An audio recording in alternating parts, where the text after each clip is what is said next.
Over the course of my reviewing career in the last, I would say 3 to 4 years, there's tons of games that I've played and pretty much dropped, but which ones did I continue playing after I reviewed? Let's get into it. At number 10, we have Bigfoot, that I've played only 26.6 hours. While this is the least amount of hours played in this lineup, each map can be as quick as a few minutes long to even an hour and a half long. It's a bit on the buggy side and possibly abandoned, but this game is still fun for a once-in-a-while romp with friends, just as long as Bigfoot doesn't get stuck under the mesh and refuses to hunt us like, sometimes that happens. At number 9, we have Ghost Watchers with 32.2 hours played. I'm actually surprised it's not more. Ghost Watchers is another game that is great with friends. You can call this a Phasmo clone all you want, but this leans more into the action rather than the suspense. You not only search for the ghost, but you also need to perform rituals to capture the ghost. My friends and I play it with advanced items now, which is way more interactive than just throwing everything down and waiting, and each ghost type being completely unique with abilities and models is also fun to see. Number 8 is gonna be Soul Mask with 93 hours played. We're getting up there with the hours played now. Soul Mask was really fun. It reminds me a lot of Conan Exiles with its gameplay and RPG progression system. The only thing I didn't like was the constant gathering and crafting flow. You need to maintain it in order to keep your settlement functional. I felt I spent 70% of my time waiting around for items to be crafted, but going around the map with unique biomes, challenging bosses, made it worth it in the end, wanting to continue playing. And now that we're going into 1.0 with a whole new map, there's even now more to explore.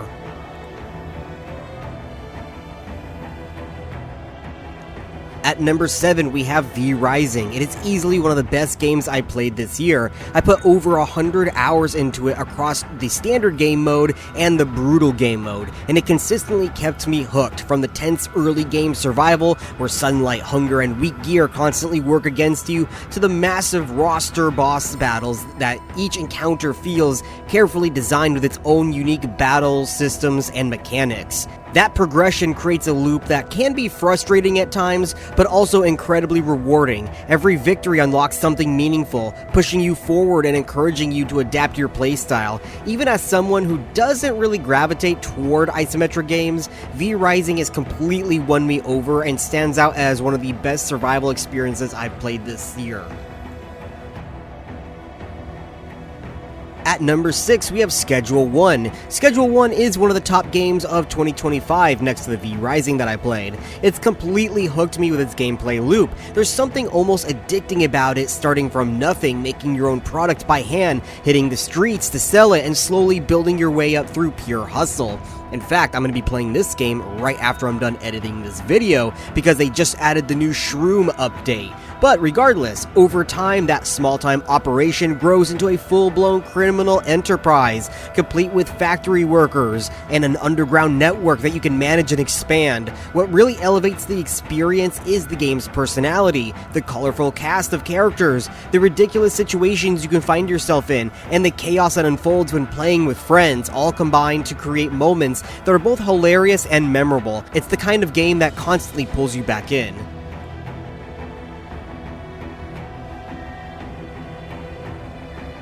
At number 5, we had Grounded with 143 hours, where the bugs are still the size of dogs and even horses. Grounded surprised me with being really fun in both its exploration and the combat style. For a game that is a bit more tilted to kids, it has a lot of depth to its systems, and a lot of long-term progression to look forward to.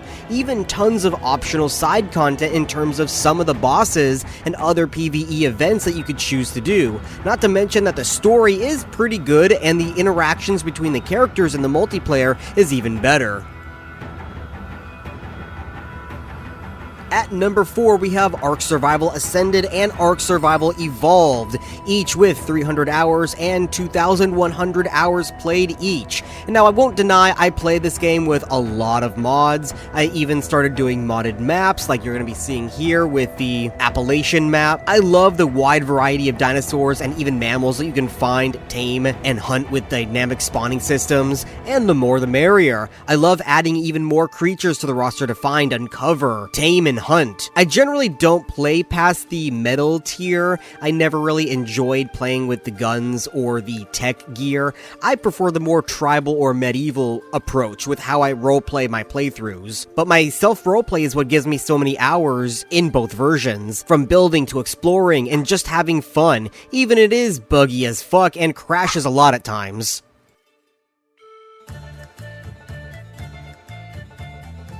At number 3, we have Phasmophobia at 337 hours. Another personal favorite between myself and my friends. I have way more hours than they do, as I've finally become desensitized to the game, and now not only can I play it solo, but I can even do no evidence and no sanity runs, learning what each ghost does and doesn't do. We weren't even inside. It was eventing, we weren't even inside. A giant game of Guess Who. Normally, I don't like round-based games, but with how different each ghost interacts with you and the environment, it always keeps the rounds fresh, and of course, always makes it more fun with friends.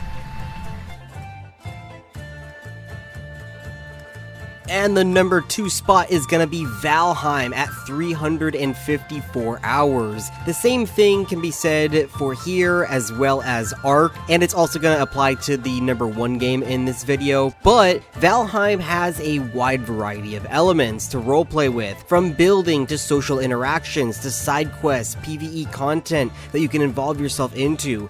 The grinding process is really addicting as you venture further into the world, and it gets more and more dangerous with each area that you uncover. Bring back resources to your village or keep, challenging enemies you find along the way, defending your keep from attackers, not to mention finding the boss slayers, challenging them once you have fully mastered their elements. And with Valheim coming into 1.0 really soon, I say it's time to add another 200 hours into it. Now at number 1, with 2,530 hours, is Conan Exiles. It is my most played game on Steam, and can really only be topped by World of Warcraft, but that's not a part of this list today. Conan Exiles has gained so much content over the years that even as a veteran player who's been playing since week 1 of early access, I continuously find new things in the base game. But not only that, this game is great for modding. You can construct whole new games from the various mods on the Steam shop. That, in combination with various roleplay servers that you can find, I have had so many adventures, made a lot of friends over my years just roleplaying in Conan Exiles. I did dabble in PvP servers for a year or two, and PvE servers are kind of boring after a while. I only play them in solo mode when I just want to have my own adventure, but it's the roleplay servers where the addiction used to be. Luckily, since then, I've come out of my addiction, but I still find myself playing the modded maps every so often to get a new adventure out of every corner, such as a mod that gives you a map based on the Kalimdor continent from World of Warcraft, even adding weapons, armor, enemies, and NPCs from Warcraft itself. If you want to see my playthrough of that, it can be found on my other channel, Excalligator Gaming, which I highly recommend to sub to if you want to watch any of my playthroughs, silly videos with me and my friends, and pretty much most of the games that I've listed here. All of these games on this list that I've made, I play either regularly or every so often with my friends, and every single one I would recommend for you to try out too. Until then, I'll see you next time. Florida Gator Man out.